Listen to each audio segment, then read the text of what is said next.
From up here, since I know we need the microphone. Okay, so I'll officially call this meeting to order. We're going to do a little bit of housekeeping first because we don't have our normal chair here, and so we're going to improvise.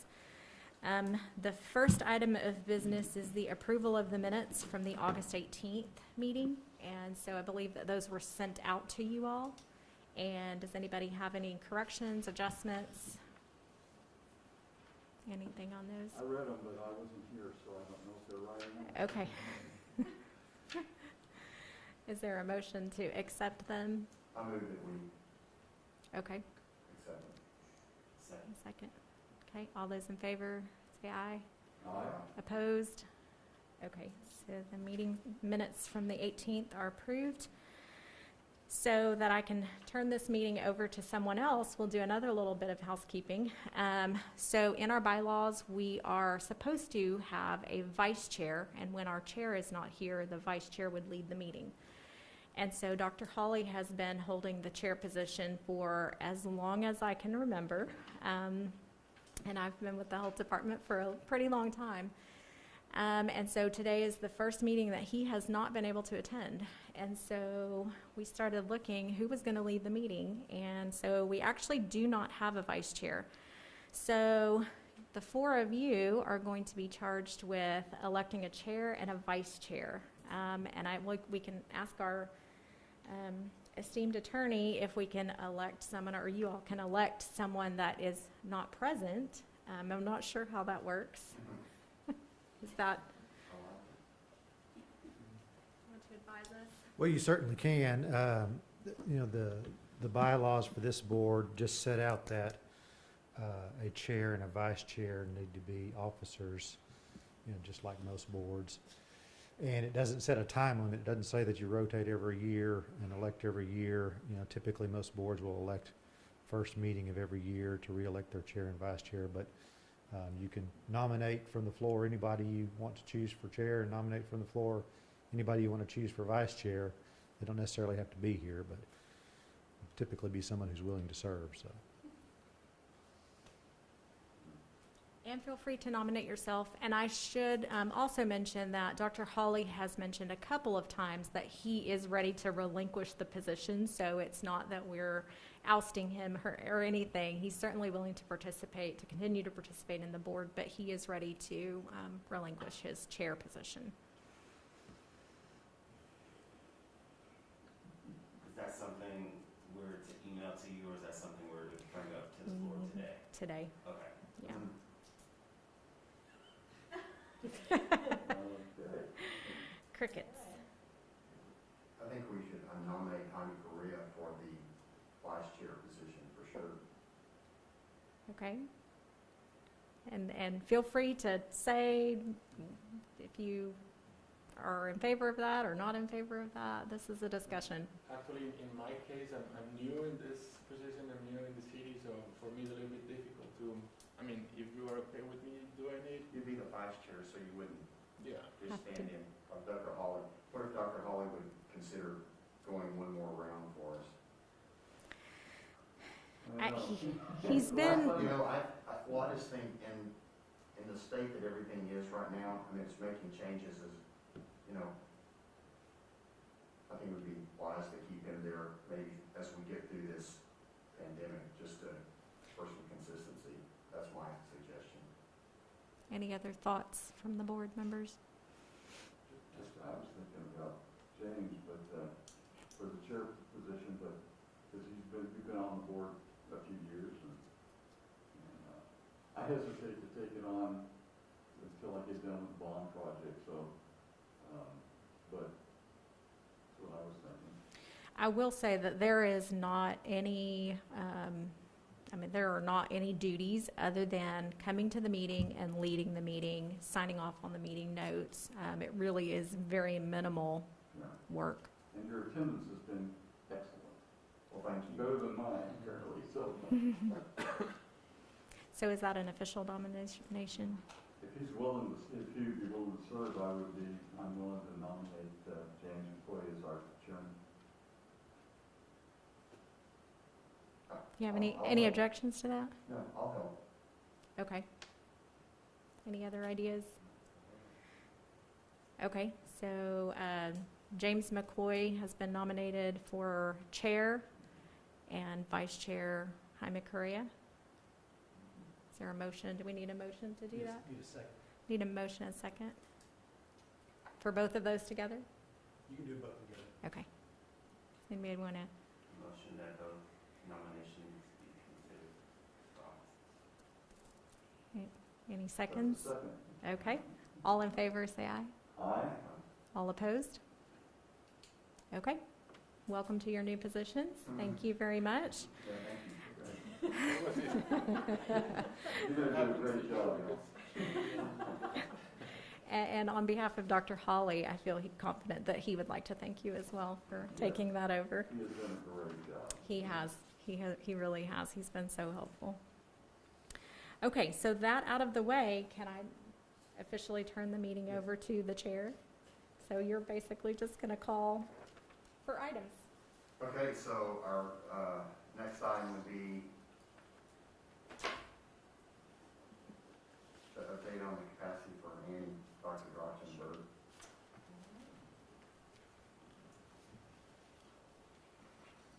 Good afternoon, everyone.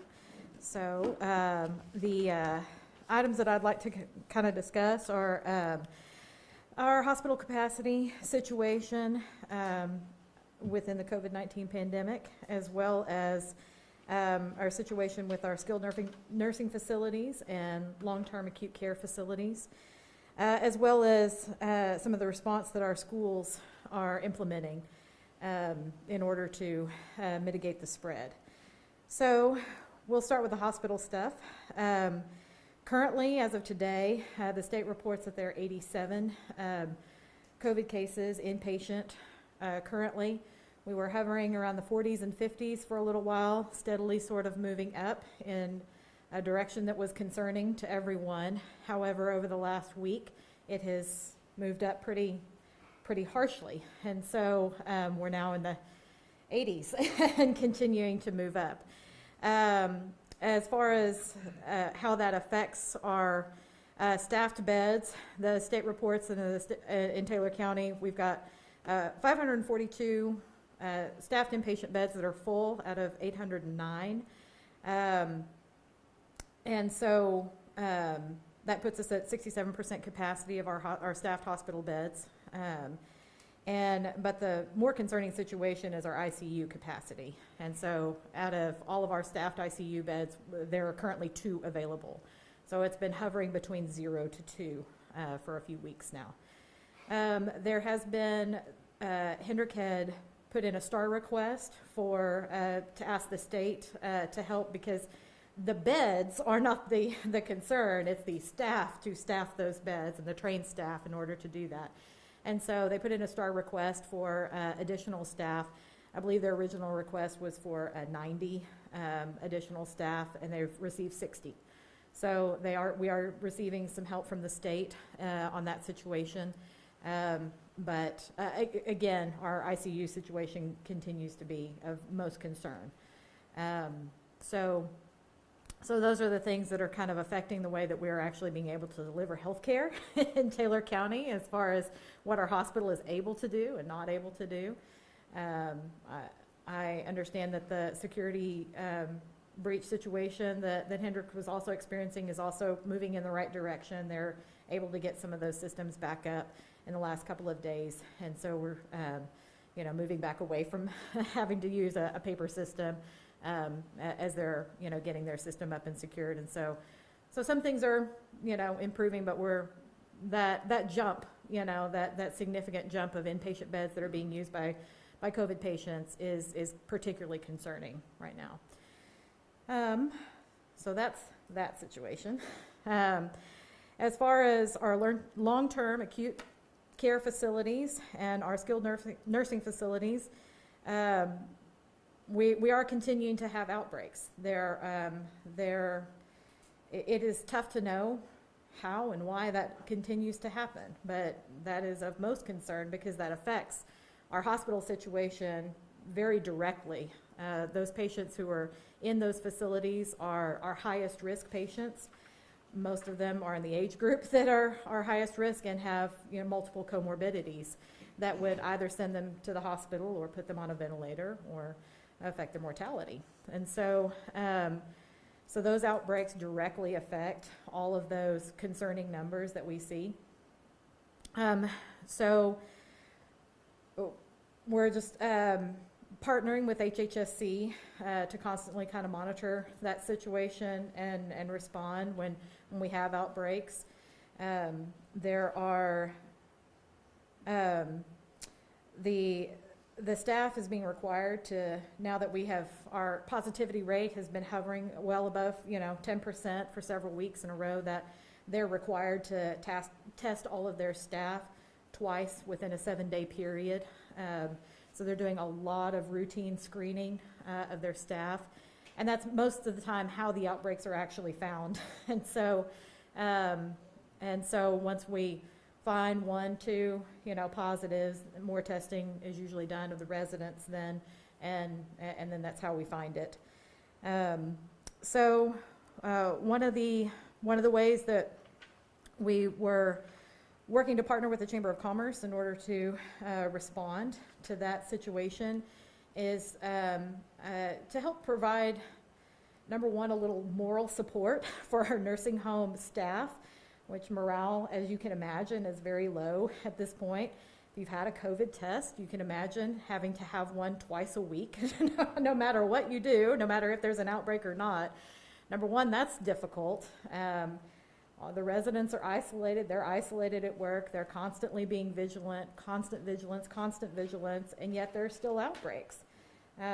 So one of the situations we thought we might intervene in a positive way is partnering with some local businesses to see if there are some outside of work opportunities that we can provide for nursing home staff, free or reduced of charge, so that they have some safe activities to do outside of work that are would not put them at high risk, as far as activities such as going out to restaurants, those kind of things. So providing them some things outside of work that they can do, which are safe and would not put them at risk, so that we inspire and encourage them to continue to not take risks outside of work, and hopefully not be bringing that into the facility with them, if that is indeed how it's getting in. At best, if that helps to prevent more outbreaks, fantastic. At worst, if it just lifts the morale of our nursing home staff, that is a significant benefit as well. So I've been very encouraged by the Chamber's very enthusiastic response to that idea, and really wanting to make a difference in a positive way. And so the last thing I'm going to talk about is just sort of how the school's response and how they're mitigating the spread. We do continue to see, and other people are going to talk about schools also, so I'm going to keep this to a minimum. But we are continuing to see some outbreaks, mainly in high schools and older age. Elementary age, not so much, other than staff. Again, it is difficult to know how much elementary age children are spreading that, because they're not getting tested. And so it is difficult to know, but in general, we're just not seeing a lot of spread within the classroom, particularly those classrooms, and even the higher grades. We're not seeing a lot of spread within the classroom. And Julia can talk a little bit more about that, possibly. But again, those age groups we just know are likely to be doing some of those more high-risk activities, and that is where we suspect that that those continued outbreaks are occurring. So in order to address that, what we're encouraging the schools to do is to work on the culture that they're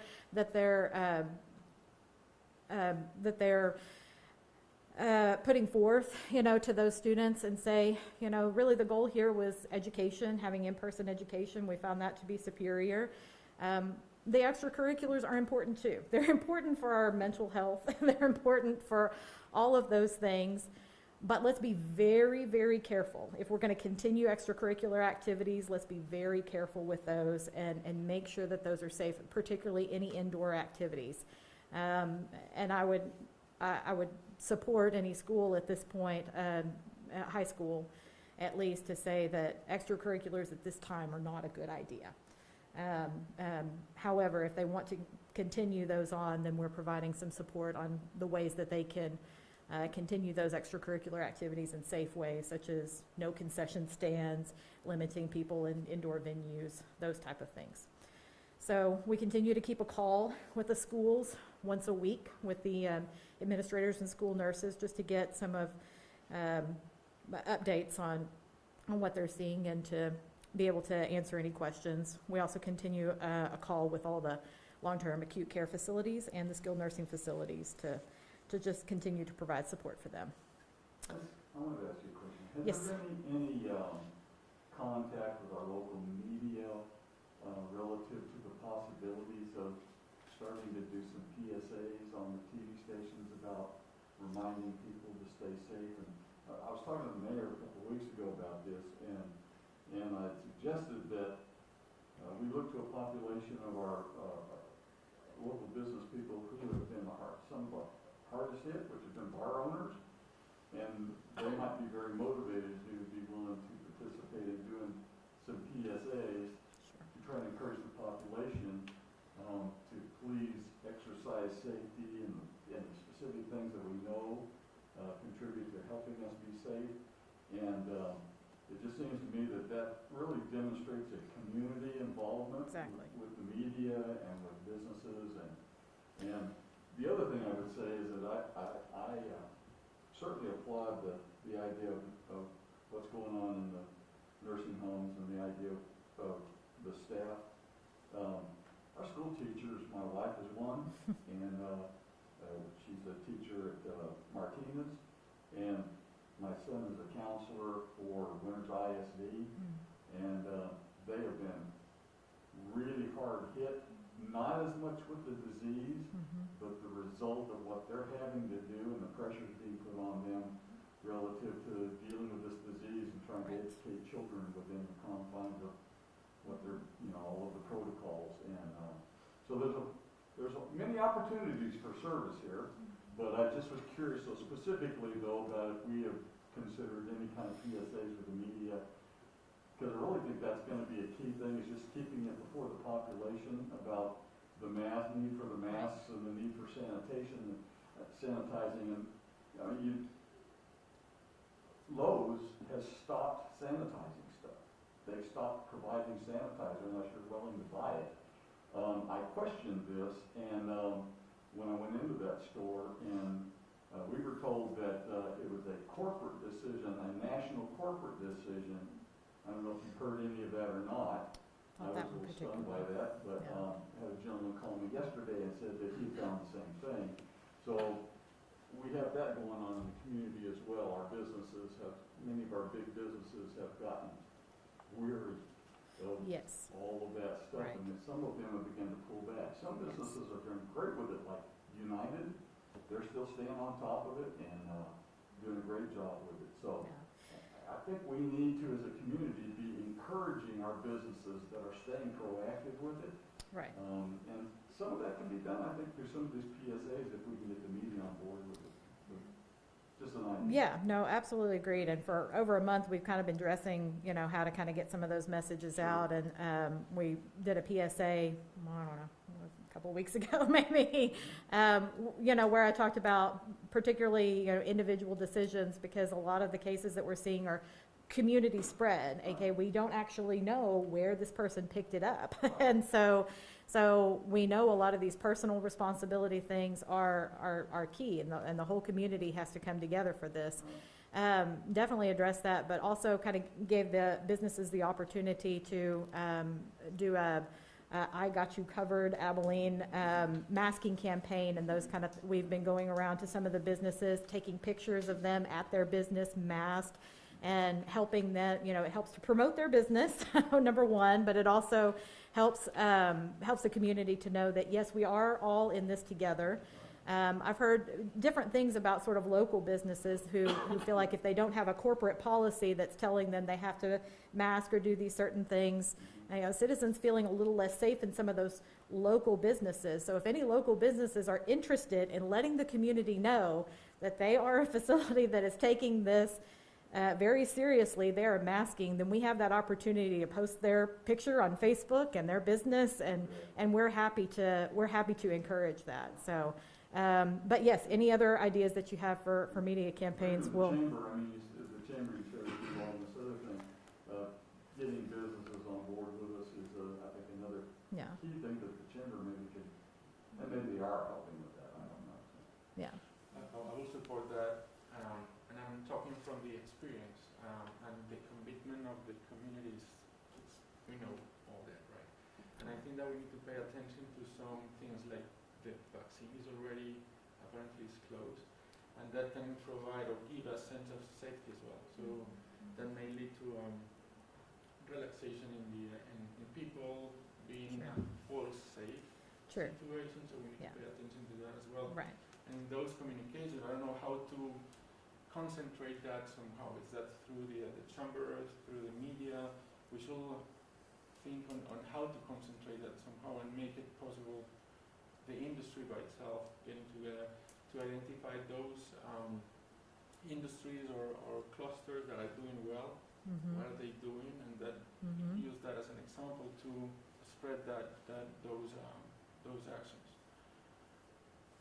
One of Doug Peters was at the meeting that we had with Hendrick, and he took all of these things back to the members of the chamber, and they were very supportive. They talked about providing signs for people to put up. Sometimes, most people are rule followers, and all they need is a sign on the door that says, wear your mask. But lots of businesses that don't have them, people will walk up with their mask in their pocket. There's no sign, so I know I can go on in without my mask. And so just a simple sign, and I know that they had talked about that. But I think that most of the members got very positive response that they were willing to help in some way. The problem, I think, is the group that we're trying to reach. And Julia can talk about how the breakdown is of who's getting sick. These are not people that watch PSAs, that watch television. It was cute, and I apologize if the young lady is here, but the one who was shooting the PSA that we were shooting yesterday, these were all the community leaders, and we would look at them and know their name and know who they were, and she was trying to direct people where to stand, and she was like, okay, blue mask over here, yellow mask over here, and these were, we all kind of know their names because we've seen them so much on TV, and so these are not the people that are watching those messages, and so it's difficult to reach that particular group. And my own teenager is 14 years old. He would never see any of this. I didn't talk about it at home. He wouldn't have a clue, other than what's being said at school or just among his friends. So it's a difficult crowd to reach with those messages, and just they know it. People know it. Just compelling them to. That's why you have to push it through the social media issue. That goes with everything. Television, you're right, it's become less of a good avenue for a certain population, age population, and that's why you run stuff through social media as much as you can. Right. Has there been any indication from the high schools that with the rate of infections right now, that returning after Thanksgiving? I know that some of the universities are not coming back after Thanksgiving. I just didn't know if there'd been any indication from high schools that at the rate they're moving that was a possibility. I think the message is that they're doing all that they can to stay in person. Okay. And so, like I said, my first, I would say first step would be saying no extracurriculars. If we're not willing to take away extracurriculars from our students at this time, which I understand. It's a very multifactorial issue, and so there's a lot to be considered. Again, just trying to develop that culture on their campus that this is important, so that when we're doing those extracurriculars, we have to think about it at all times. You know, we have to be masking inside. We have to be distancing. There's no eating at these events because you can't mask and eat at the same time. And when we're developing, you know, because when they see that their school is promoting business as usual, then it's very easy for them to continue in their private lives as business as usual.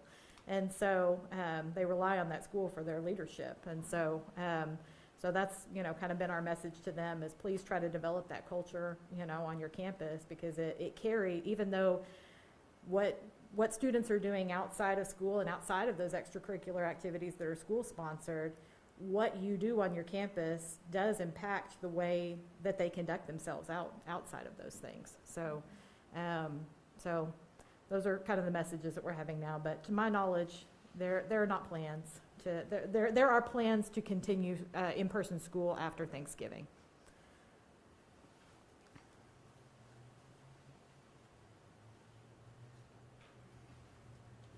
Okay, we'll move to item number 4. Julia?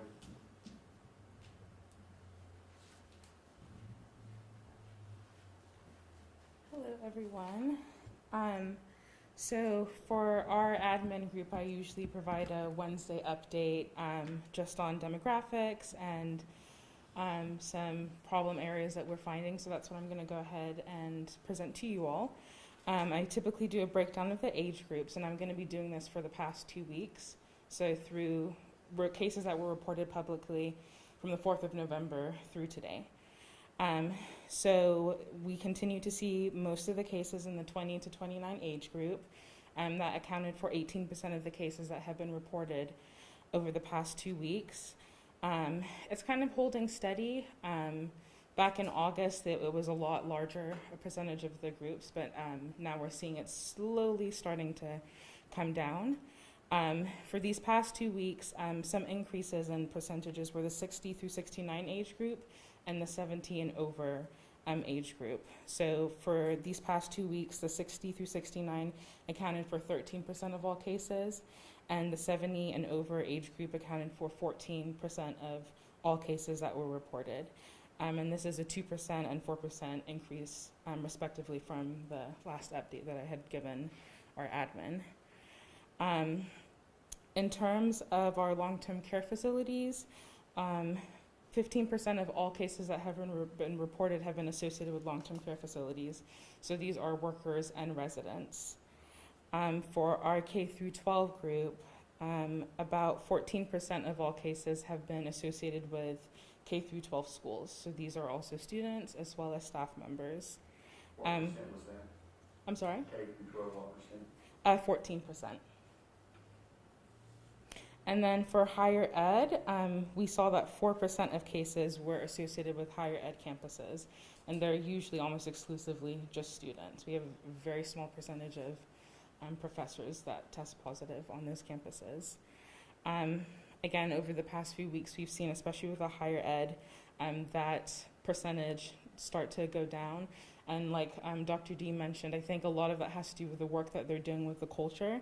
I remember ACU, they had that huge explosion of cases when they kind of opened up, and we were talking with them and kind of explaining that some of these extracurricular activities, as much as we want to go back to regular and normal life with masks on, there's still some things that need to be cut back.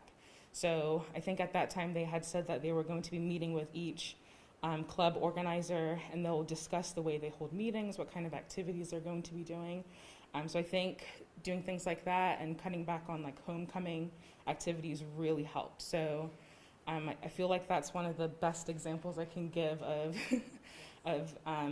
really attacking that culture and changing the way that we do normal life. So you can do some things, but at the end of the day, we really need to think about what's important and ways that we can cut down on transmission. And then in terms of transmission, for the past 2 weeks, we've seen that 30% of cases have been community acquired, and 70% of cases have been people who had contact with another confirmed case. Of that 70%, or the people that had contact with another confirmed case, about 40% were from household transmission. So there was another person in the household that had tested positive before them. And then 60% were from non-household contacts. So this can be through work, it can be through school, extracurricular activities, sleepovers, games, visits with friends. We're trying to ask some more, or at least organize our data so we can better explore some of the different activities that people are engaging in. So we found that 12% of people cited having a positive coworker, and 12% of people who tested positive attended small gatherings. And so that would be 3 or more people gathering in a home, enclosed area with people that they don't live with. So those were some of the findings that we had over the past 2 weeks. Something else I also wanted to touch on is the data entry process. I think last time when I was on the call, I spoke about contact tracing and what that process looks like. But the data entry process is probably just as important, even if not even more important, because that's what feeds our numbers. So right now, well, I'd say before this week, we had a team of about 10 people that were involved only in COVID data entry processing. So we manage different sources where we get labs. So we have 2 fax machines at the health department. I get emails to my inbox. We get phone calls throughout the day of people wanting to report positives.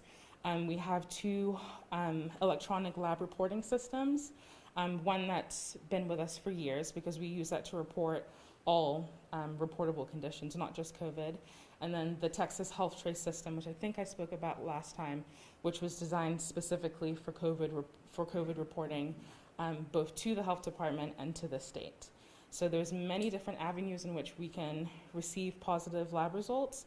So once we print that out or we get it through the fax machine, our data entry staff will then work to make sure that we have all the information we need to conduct investigations. So I'd say 75% of the labs that we get are complete.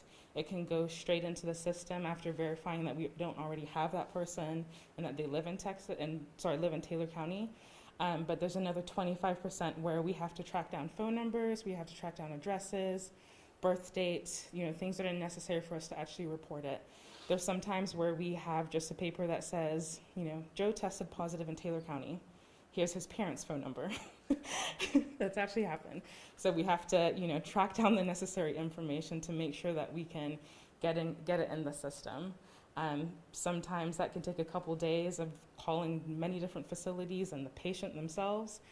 Sometimes it can take up to a week, just badgering facilities and whatnot to get what we need. But after we've verified, that they live in Taylor County, we have the correct test type, we have all the demographic information, that's when it finally gets put into the system. And then, of course, our contact tracers will kind of take over and do the case investigation. So I said earlier that I think we had about 10 people doing that system, participating in that process. We've hired, I think, between 15 and 20 people over the past 2 weeks. So now I think we're going to double that, and we'll have about 20 people focusing on the data entry process. And of course, we've upped our contact tracers, so we have another 20 people or so that are involved in contact investigation. So as much as the cases are rising, we're also trying to match that with our staff and find ways that we can be more efficient in the system. I think that's all I have. Does anybody have any questions? It'll be interesting to see what happens after Thanksgiving. Yes, that is what's on everybody's mind. Yeah, We'll and see. we're definitely preparing and gearing up at the health department. We pulled just our normal staff off of some of our normal duties and programs just to try to assist. We were waiting until the initial call could happen after data entry, and we pulled off all of our environmental health inspectors to try to get those calls to positive patients out simultaneously while information is being entered into the system so that we can try to get to cases quicker, because there was a little bit of a delay. And I think that the public has this conception that I'm going to receive that phone call that I'm positive from the test site, and then an hour later or shortly thereafter, I'm gonna get a call from the health department and they're gonna, tell me what I need to do and kind of go through that, and they expect that call.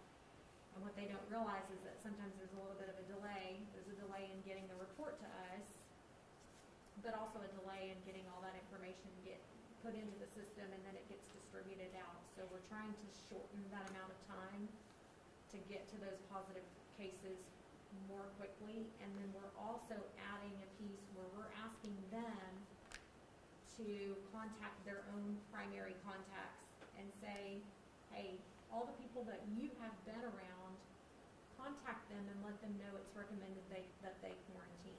So we're trying to place some of that responsibility back on the positive patients so that, some will get identified quicker and they can get in isolate or quarantine more quickly.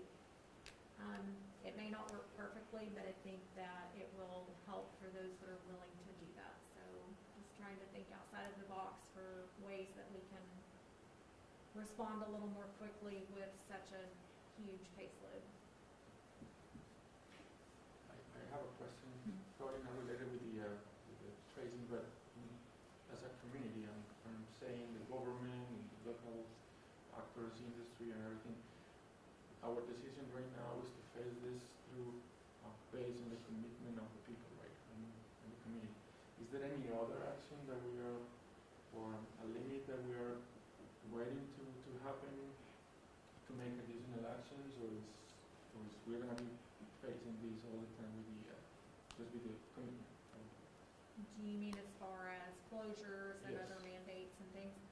So I know that our local leaders are obviously trying to weigh all of the, the economy and the impact and people getting sick and health.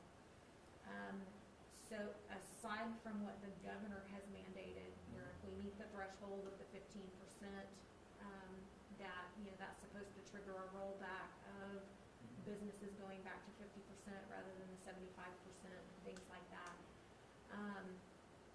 Other than that, I don't know of any talk of something specific that will happen locally, but, Commissioner Williams may and Councilman Kramer may be able to speak to that a little more clearly, but that is not talk that I have heard from our leaders. Yeah, what I've observed is that the city and the county have really been working pretty closely together on this issue. I think they're trying to be in tandem when they make a move. There's been probably maybe more communication between the city and the county in a long time. And but the mayor and Judge Bowles have been in a lot of communication. I think that they're all on the same page on this in terms of really trying to do more, which is why I brought up the issue of PSAs, trying to get more into public awareness, because so many people are just fatigued over this thing. And I liken it unto going on to a diet. You can change your normal way of eating for a while. After a while, you get a little tired. And that's what's going on, is changing behavior is really difficult and over a long sustained period of time. And so I think that we just have to try to continue to remind our population. I mean, some things have been posited as try to get our businesses to maybe require masks for point of sale. You're not allowed to come to our store and buy anything unless you're wearing a mask. I mean, put it on them, because the whole issue here is enforcement. Police department doesn't have time to enforce this kind of stuff, and neither the sheriff's department. And so I think that what we have to do, and what I think the judges kind of been doing, is turning more toward more public awareness and trying to pull the community more into an awareness type of a mentality. And don't you see anything different? Okay, Thank Judy. you. Thank you. And then if you'll pass 4 and 5 on vaccine administration and funding and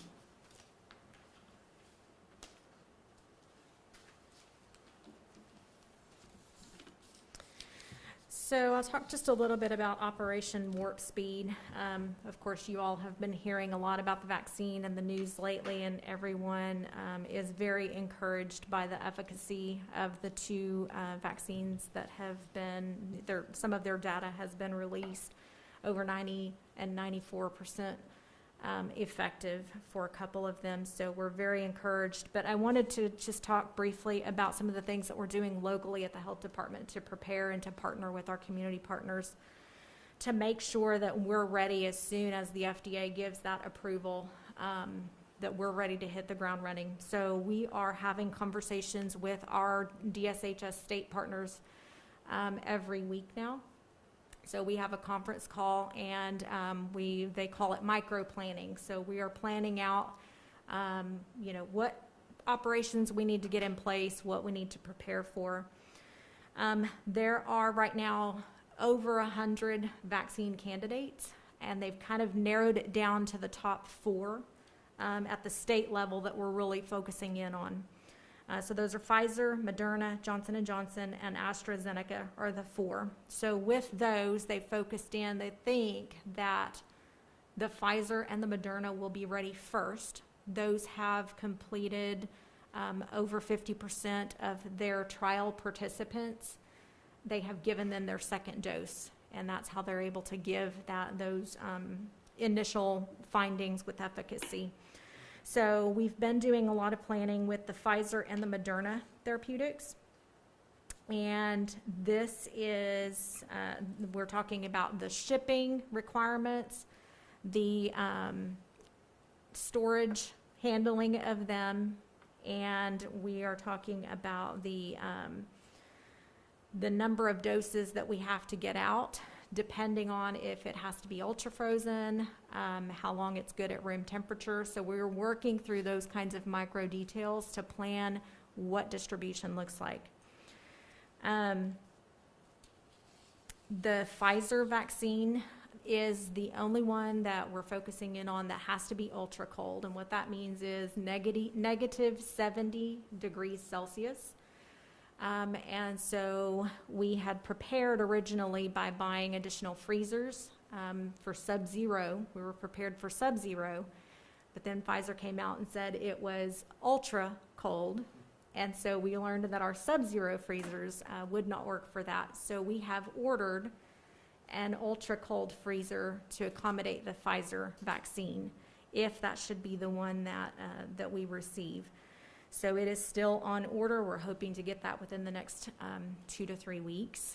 And I know that there is a lot of demand for those, and so we're crossing our fingers.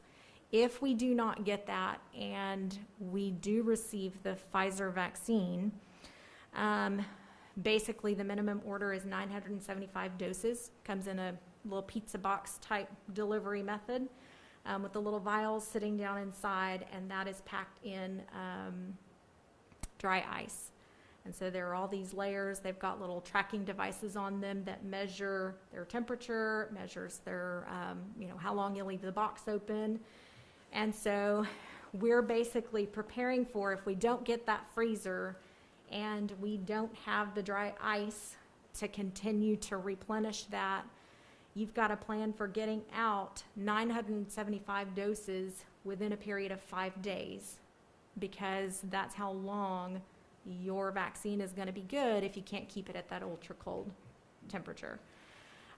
So we are working through the details of what does that look like. If you'll remember, back in October, we did a pod, point of dispensing, out at the Shotwell Stadium.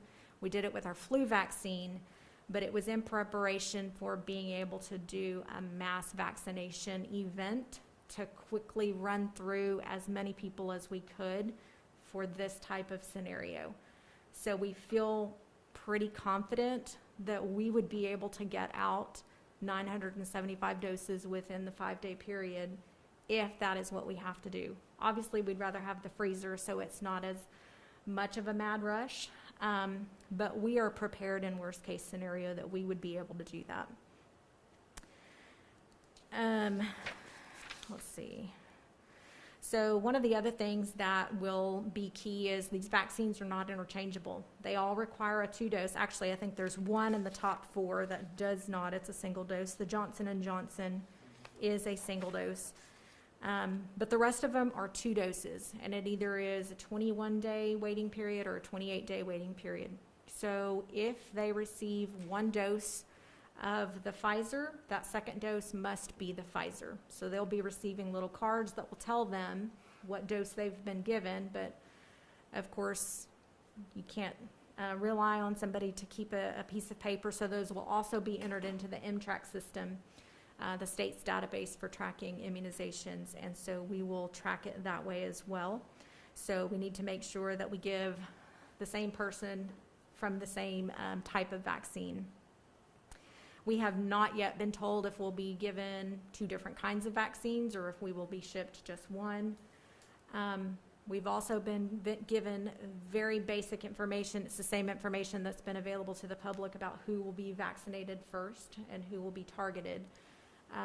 There is a committee that is making those decisions, and they will identify who is getting the vaccine first. Locally, we've got 14 sites who have enrolled to be a vaccine administrator. And so I think that there is still time for local providers to enroll. There's a link that they would need to go in and enroll. And so if there are still additional people or additional medical providers and facilities that would like to be a part of the distribution process, they can still enroll. And of course, we would love for as many as possible here locally to kind of take some of the burden off of us. They have said at the state that there will not be any charge for the vaccine, that these will be vaccines that will be of no cost, but that insurance, if someone does have insurance, the provider can bill insurance for those. But for the uninsured, there will be no charge for the vaccines to the patient. So that also is good news. It's kind of hard to believe that an insurance company would allow you to bill them if everybody else is free. So they're gonna go, and why are we gonna pay? You know what I mean? Yeah. That's Yeah. crazy. Yeah. And I don't know how all of that will work. I just know that the patient themselves should not have any out-of-pocket cost when going to get a vaccine, no matter where you get it. Let's see. I think that was most everything that I wanted to discuss. Are there any specific questions about vaccines? The access to the vaccine based on priorities in the states and cities and everything, we are going to have access to that at the beginning, or it's like So in the first phase, we're in phase 0 now, which is planning. In phase 1 will be a very limited rollout. Those will be the targeted groups. They're going to be the healthcare workers. From what we know, there'll be at-risk populations, which they haven't really drilled down to at-risk populations. We're assuming long-term care facilities, things like that. But it will all depend on the number of doses that they send us. They have not at this point said for Taylor County how many doses we will receive. Like I said, with the, like for instance, with the Pfizer, they've got a minimum order. So 975 doses is the minimum that we would get if it were a Pfizer vaccine.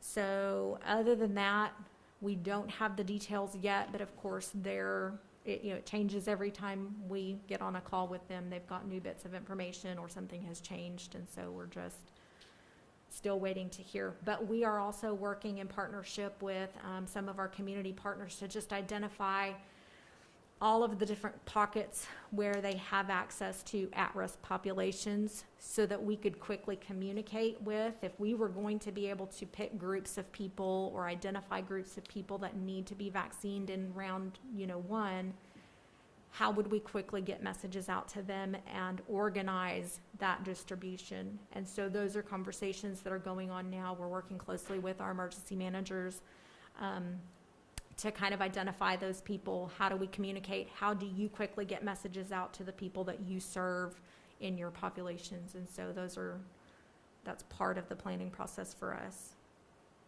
I don't know if I answered your question. Yes. Okay. Any other questions about that? And I know we're running out of time. Let me quickly move on. I just wanted to give you a little bit of an update. I'm sorry. Did you tell me to do No, the next two?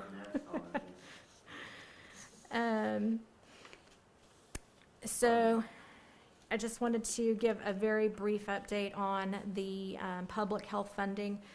Of course, that's something that we're concerned about because there hasn't been any absolute information on renewal of CARES and what that looks like. And so you probably know that the CARES funding that was allocated for COVID response expires December 31st.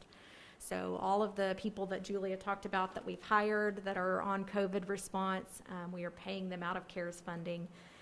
And so if nothing comes through for after December 31, we're all kind of waiting to see what does that look like and how do I continue COVID response with no money on the horizon. So that obviously is a concern. At this point, public health has spent approximately $622,000 in COVID response through September the 30th.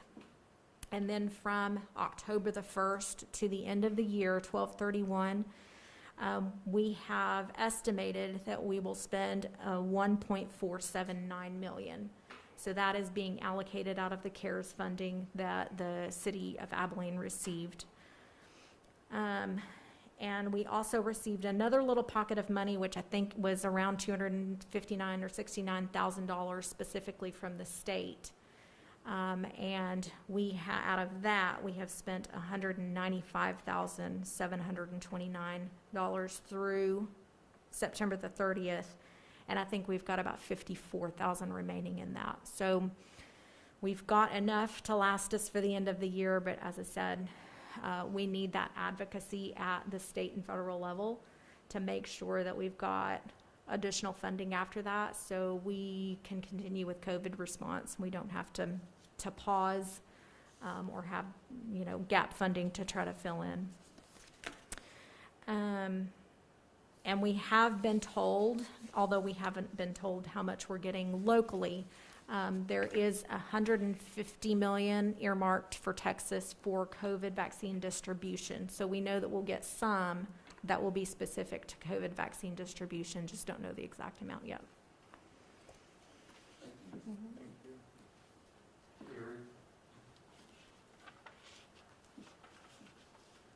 Okay, so I'll be really quick. I just have an update on testing.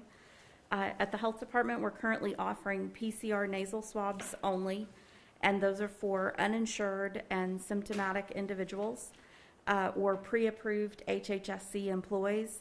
We're also testing City of Abilene employees or healthcare workers and first responders that have exposure or symptoms. We're working to obtain rapid antigen testing through BD Veritor and plan to have this available hopefully within a month. And that, of course, depends on the vendor and if they're able to get it shipped to us, but that's what we're anticipating. We test approximately 65 to 90 individuals weekly, and we average a 25 to 30% positive rate in our testing group over the last month and a half. And that's an increase from what we were seeing. We were seeing positive rates of about 10%, and that's increased to 25 to 30%. We're currently low on state supply, which is the free VTM that we receive from state, and we've requested, we have a very small supply of about 30 or 40 left, and we've requested additional VTM from Tarrant County and put in a STAR request with the state. So we're hoping to get that replenished, but it's in short supply across the state. So for the school testing program, that's being offered statewide, and AISD and Wiley ISD have both communicated to us that they plan to opt into that program. School districts do have to opt into the program. And the K through 12 COVID-19 testing project will be using the Binex Now rapid antigen testing.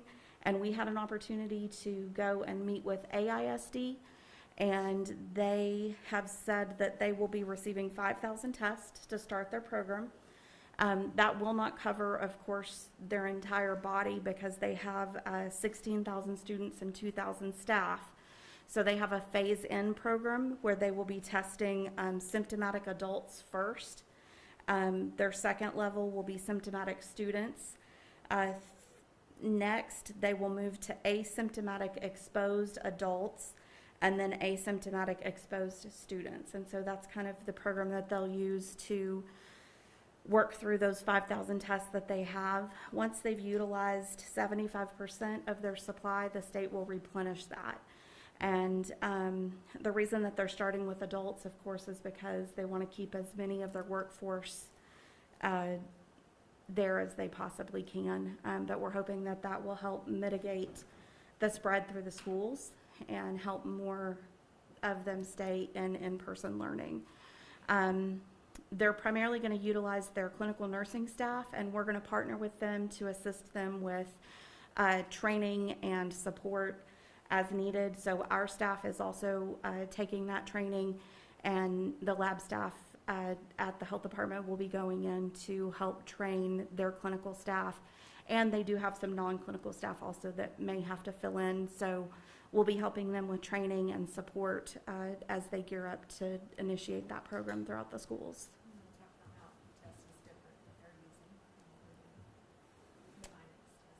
Yes, so the BD Veritor test that we're purchasing is actually run on a machine that we're purchasing.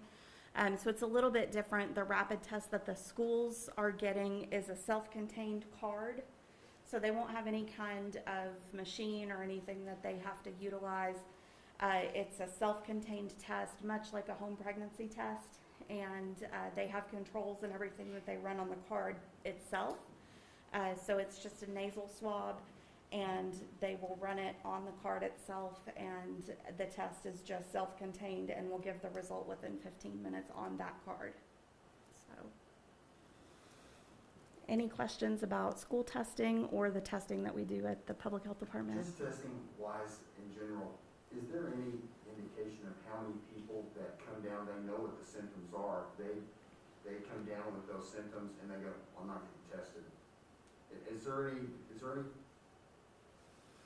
Indication of how many people are doing that? yeah, what percent of people, because you know that happens regularly. It happens a lot, yes. Yeah. Especially this time of year with allergies, like there are Oh, sure. a lot of people saying, oh, this is just an allergy. Right. As far as a percentage of people that are doing that, I think that would be impossible No, it would. I don't to know. say.